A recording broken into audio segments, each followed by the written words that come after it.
Hello viewers, যদি তোমাদের আমার এই চ্যানেলটি ভালো লাগে তাহলে প্লিজ একটা লাইক দিও এবং লেটেস্ট আপডেট পেতে পেজটিকে অবশ্যই সাবস্ক্রাইব করো এবং পাশের বেল আইকনটিতে প্রেস করো। আমাদের আজকের গল্প গন্ধটা খুব সন্দেহজনক। লেখক শীর্ষেন্দু মুখোপাধ্যায়। সেবার আমার দিদিমা পড়ল ভারী বিপদে।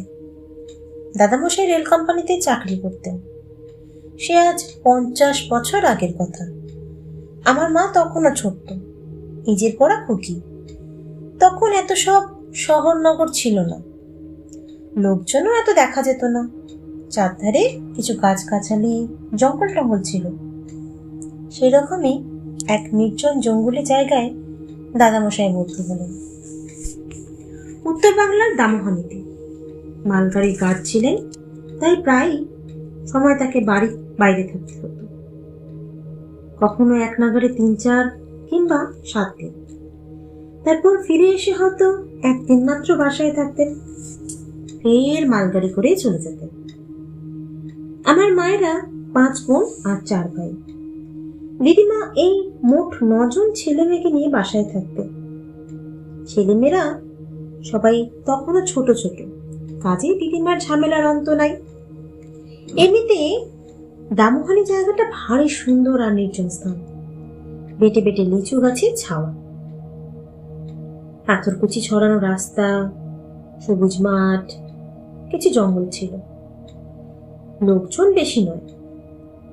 এক ধারে রেলের সাহেবদের পাকা কোয়ার্টার, আর অন্য ধারে রেলের বাবুদের জন্য আধ পাকা কোয়ার্টার। একটা স্কুল ছিল ক্লাস 8 পর্যন্ত। একটা রেলের ইনস্টিটিউট ছিল, যেখানে প্রতি বছর 2-3 বার কেদার রায় বা টিপু সুলতান নাটক হত।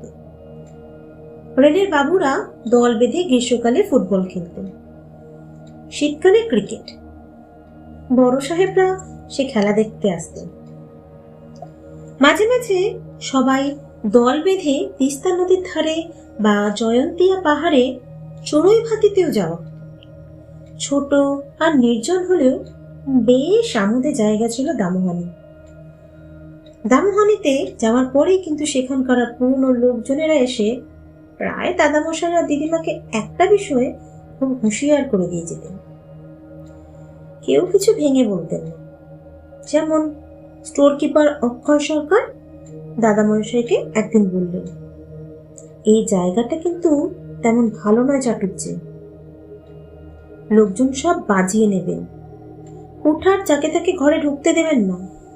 কিংবা আর একদিন পাশের বাড়ির পালিত কিন্নি এসে দিদিমাকে হেসে হেসে বলেই গেলেন, নতুন এসেছেন, বুঝবেন সব আস্তে আস্তে, চোখ কান নাক সব খুলে রাখবেন, কিন্তু ছেলেপুলেদেরও সামনে রাখবেন। এখানে যারা সব আছে তারা ভালো নয়। দিদিমা ভয় খেয়ে গেলেন। কাদের কথা বলছো দিদি? পালিত কিন্নি শুধু বললেন, সে আছে, বুঝবেন না। তারপর থেকে দিদিমা একটু ভয়ে ভয়ে থাকতে লাগলেন।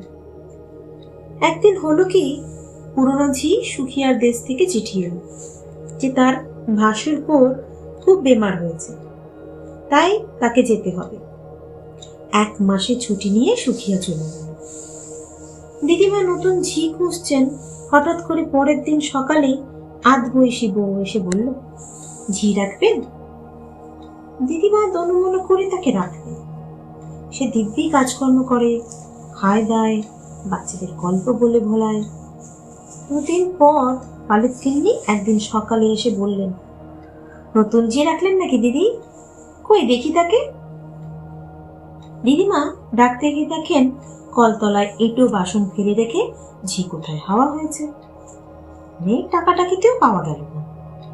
পালিত কিন্নি মুচকি হাসি হেসে বললেন, ওদেরও ওরকমই ধারা। ঝিটার নাম কি বলুন তো? দিদিমা বললেন, কমলা। পালিত কিন্নি মাথা নেড়ে বললেন, চিনি, হালদার বাড়িতেও কি দেখেছিল। দিদিমা অতিষ্ঠ হয়ে বললেন, কি ব্যাপার বলুন তো?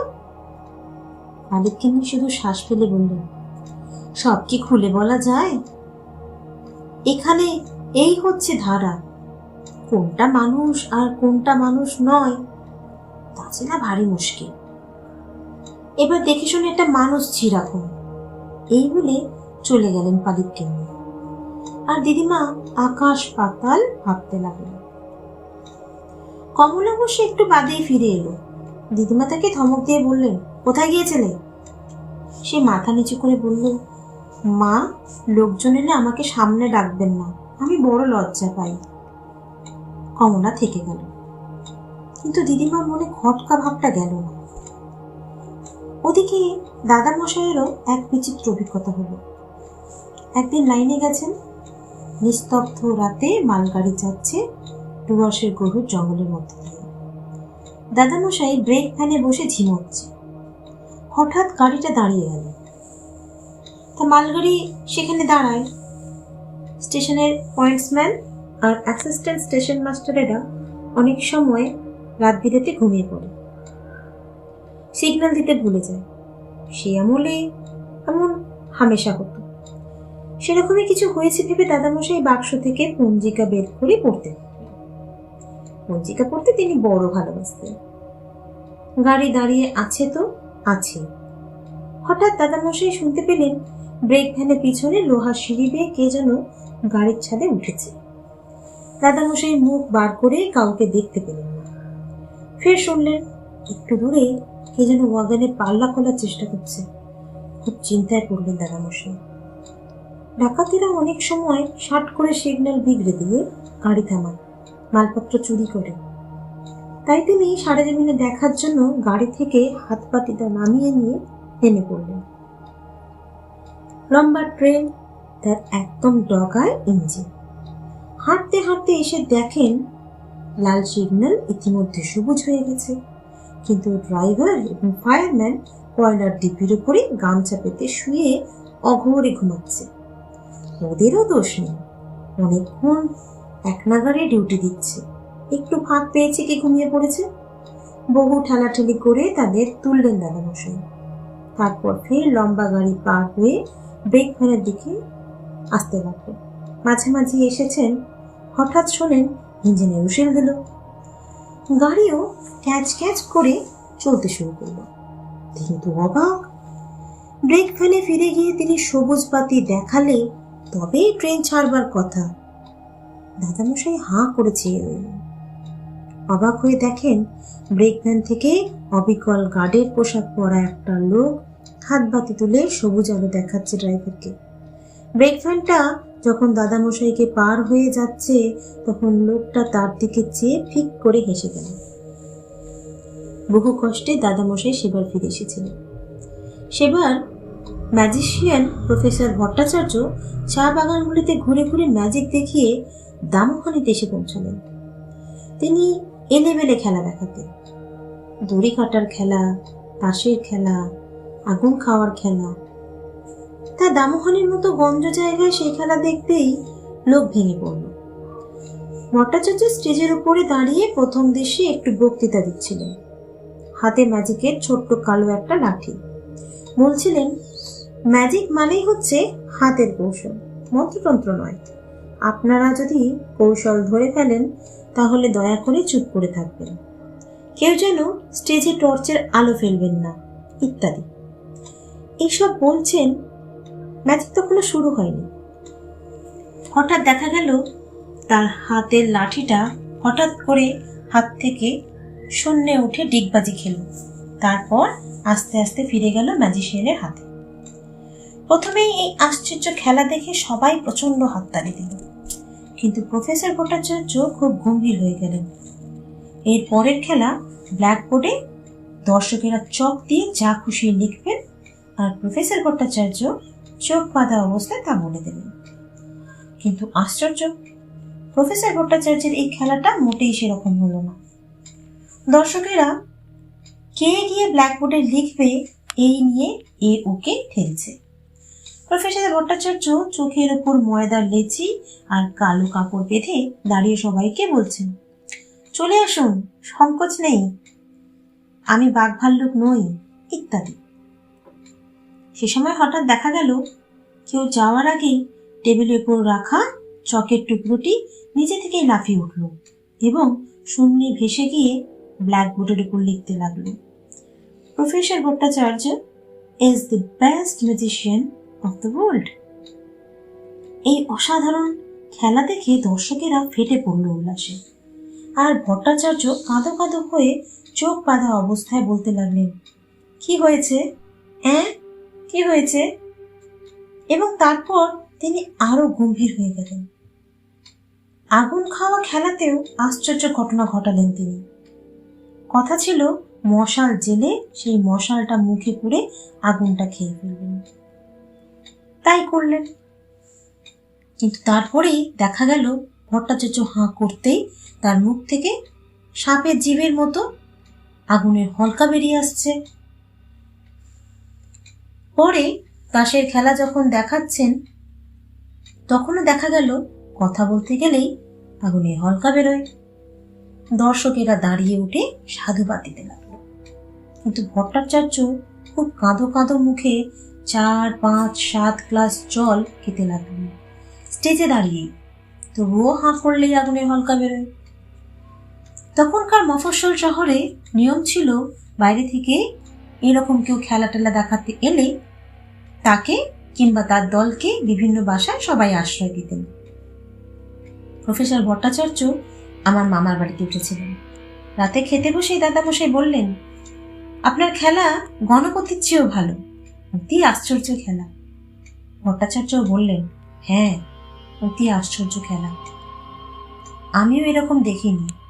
দাদামশাই অবাক হয়ে বললেন, সে কি, এ তো আপনিই দেখালেন। তাকে খুবই বিস্মিত মনে হচ্ছিল। দাদামশাইয়ের বাবা সেবার বেড়াতে এলেন দামোহানিতে। বাসায় পা দিয়েই বললেন, তোদের ঘর দূরে একটা আষ্টে গন্ধ কেন রে? সবাই বলল, আষ্টে গন্ধ? কই, আমরা তো পাচ্ছি না। দাদামশাইয়ের বাবা ধার্মিক মানুষ, খুব পণ্ডিত লোক, মাথা নেড়ে বললেন, আলবাত আষ্টে গন্ধ। সে শুধু তোদের বাসাতেই নয়, স্টেশনে নেমেও গন্ধটা পেয়েছিল। পুরা এলাকাতেই যেন আষ্টে আষ্টে গন্ধ। কমলা দাদামশাইয়ের বাবাকে দেখেই গা ঢাকা দিয়েছিল। অনেক টাকাতেও সামনে এলো না। দিদিমার তখন ভারী মুশকিল, একা হাতে সব করতে হচ্ছে। দাদামশাইয়ের বাবা সব দেখে শুনে খুব গম্ভীর হয়ে বললেন, এসব ভালো কথা নয়, গন্ধটা খুব সন্দেহজনক। সেদিনই বিকেলে স্টেশন মাস্টার হরেন সমাদ্দারের মা এসে দিদিমাকে আড়ালে ডেকে বললেন, কমলা আমাদের বাড়িতে গিয়ে বসে আছে। তা বলি বাচ্চা, তোমার শ্বশুর ধার্মিক লোক, সে ভালো, কিন্তু উনি যদি জপ তপ করেন, ঠাকুর দেবতার নাম ধরে ডাকাডাকি করেন, তাহলে কমলা এ বাড়িতে থাকে কি করে? দিদিমা অবাক হয়ে বললেন, এসব কি বলতো মাসিমা? আমার শ্বশুর জপ তপ করলে কমলার অসুবিধা কিসে? সমাদ্দারের মা তখন দিদিমা থুতনি নেড়ে দিয়ে বললেন, ও হরি, তুমি বুঝি জানো না? তাই বলি। তা বলি বাচ্চা, দামোহানি সবাই যে এ হচ্ছে ও দলেরই রাজত্ব। ঘরে ঘরে ওরাই সব ছিচাকর কাটছে। বাইরে থেকে চেহারা দেখে কিছু বুঝবে না, তবে ওরা হচ্ছে সেই তারা। কারা? দিদিমা তবু অবাক। বুঝবে বাবু, বসো বলে সমাদ্দারের মা চলে গেলেন। তার কথাটা মিথ্যে নয়, দামোহানিতে তখন ঝি চাকর কিংবা কাজের লোকের বড় অভাব। ডুয়ার্সের ম্যালেরিয়া, কালাজ্বর, মশা আর বাঘের ভয়ে কোনো লোক সেখানে যেতে চায় না। যাদের না গিয়ে উপায় নেই তারাই যায়, আর গিয়েই পালাই পালাই করে। তবু ঠিক দেখা যেত, কারো বাসায় ঝি চাকর বা কাজের লোকের অভাব হলেই ঠিক লোক জুটে যেত। স্টেশন মাস্টার সমাদ্দারের ঘরে একবার দাদামশাই বসে গল্প করছিলেন। সমাদ্দার একটা চিঠি লিখছিলেন, সেটা শেষ করে ডাকলেন, ওরে কে আছিস? বলবা মাত্রই একটা ছোকরা মতো লোক এসে হাজির। সমাদ্দার তার হাতে চিঠিটা দিয়ে বললেন, যা এটা ডাকে দিয়ে আয়। দাদামশাই তখন জিজ্ঞেস করলেন লোকটাকে, নতুন দেখেছেন? নাকি?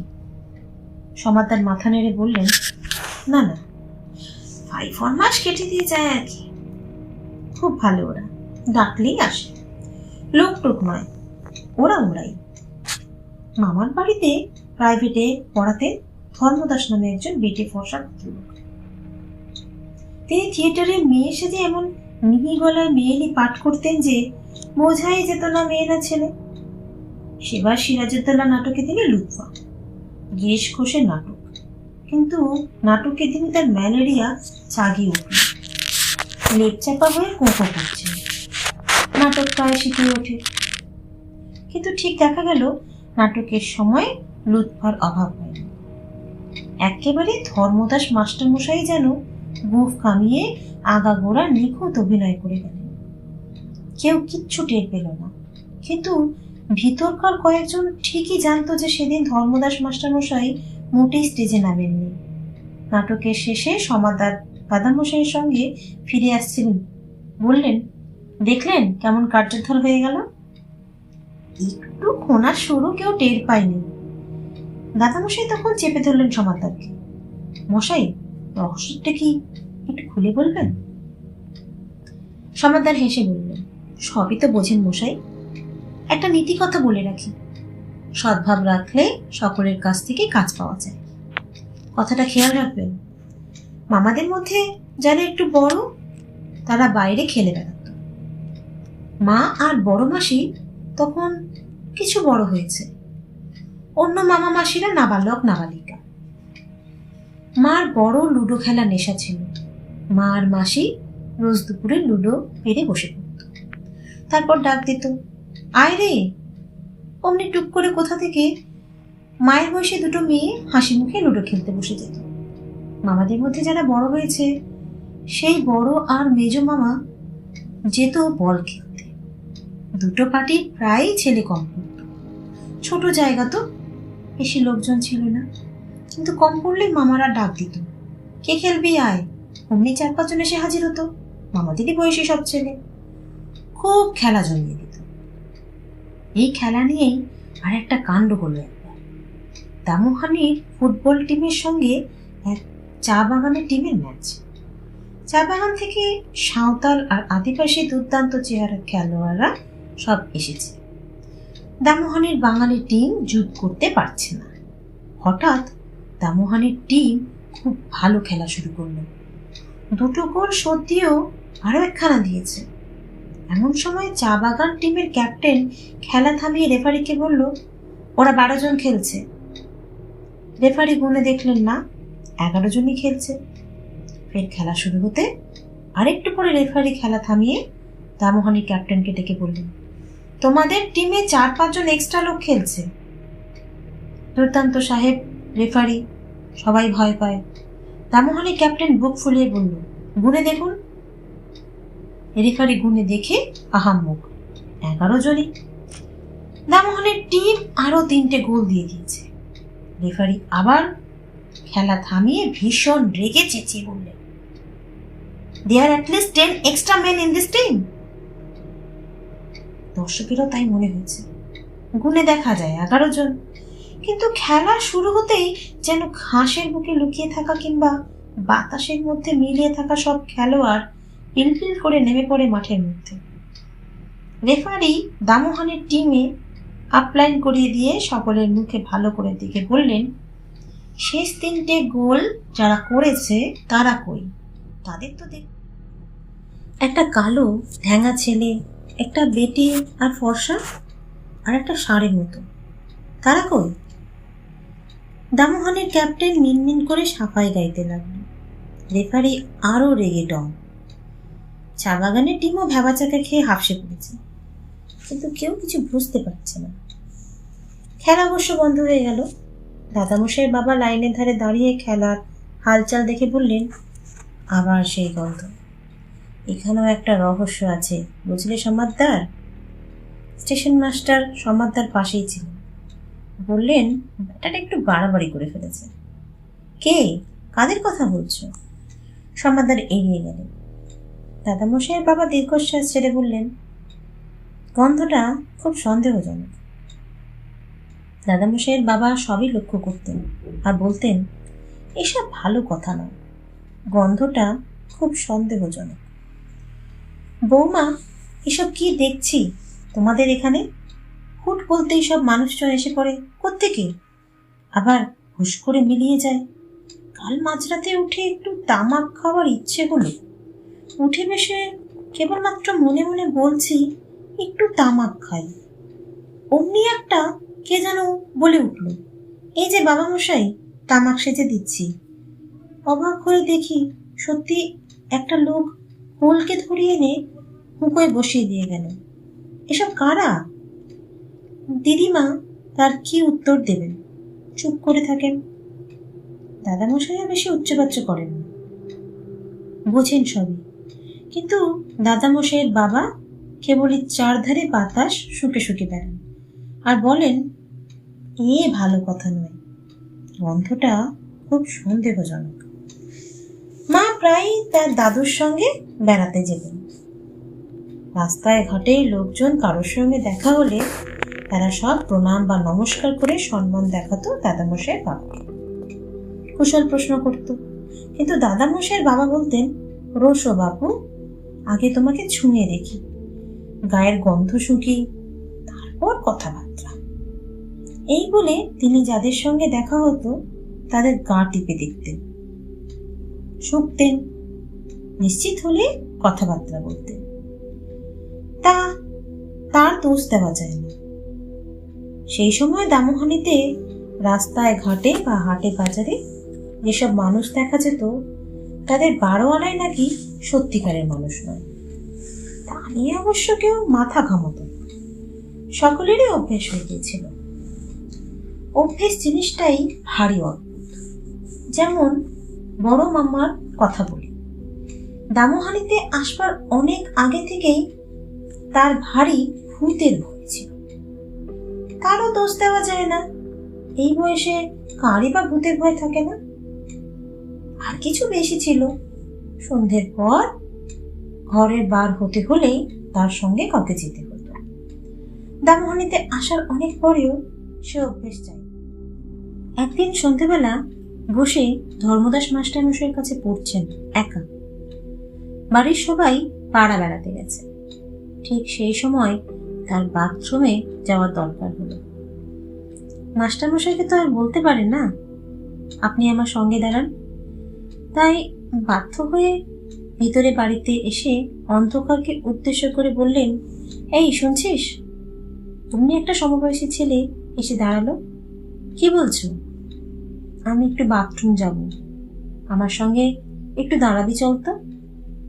সেই শুনে ছেলেটা তো হেসে কুটিপাটি বলল, দাঁড়াবো কেন, তোমার কিসের ভয়? বড় মামা ধমক দিয়ে বললেন, ফ্যাচ ফ্যাচ করিস না, দাঁড়াতে বলছি, দাঁড়াবে। ছেলেটা অবশ্য দাঁড়ালো। বড় মামা বাথরুমে কাজ সেরে এসে বলল, কিসের ভয় বলো না। বড় মামা গম্ভীর হয়ে বললেন, ভূতের। ছেলেটা হাসতে হাসতেই বাতাসে মিলিয়ে গেল। বড় মামা রেগে গিয়ে বিড়বিড় করে বললেন, খুব ফাজিল হয়েছে তো। তা এইরকম সব হতো দামোহানিতে, কেউ গা করতো না, কেবল দাদামশাইয়ের বাবা বাতাস শুকতেন, লোকের গা শুকতেন। একদিন বাজার থেকে ফেরার পথে তার হাতে মাছের ছোট্ট খালুই, তাতে শিঙ্গি মাছ নিয়ে আসছিলেন। একটা মাছ মাঝপথে কলুই বেয়ে উঠে রাস্তায় পড়ে পালাচ্ছে। দাদামশাইয়ের বাবা সেই মাছ ধরতে হিমশিম খাচ্ছেন, ধরলেই কাঁটা দেয় যদি। এমন সময় একটা লোক খুব সহৃদয়ভাবে এসে মাছটাকে ধরে খালুইতে ভরে দিয়ে চলে যাচ্ছিলেন। দাদামশাইয়ের বাবা তাকে থামিয়ে গা শুকেই বললেন, এ তো ভালো কথা নয়, গন্ধটা খুব সন্দেহজনক। তুমি কে হে? কারা তোমরা? এই বলে দাদামশাইয়ের বাবা তার পথ আটকে দাঁড়ালেন। লোকটা কিন্তু ঘাবড়ালো না, হঠাৎ একটু ঝুঁকে দাদামশাইয়ের বাবার গা শুঁকে সেও বলল, এ তো ভালো কথা নয়, গন্ধটা বেশ সন্দেহজনক। আপনি কে বলুন তো? হ্যাঁ, কে?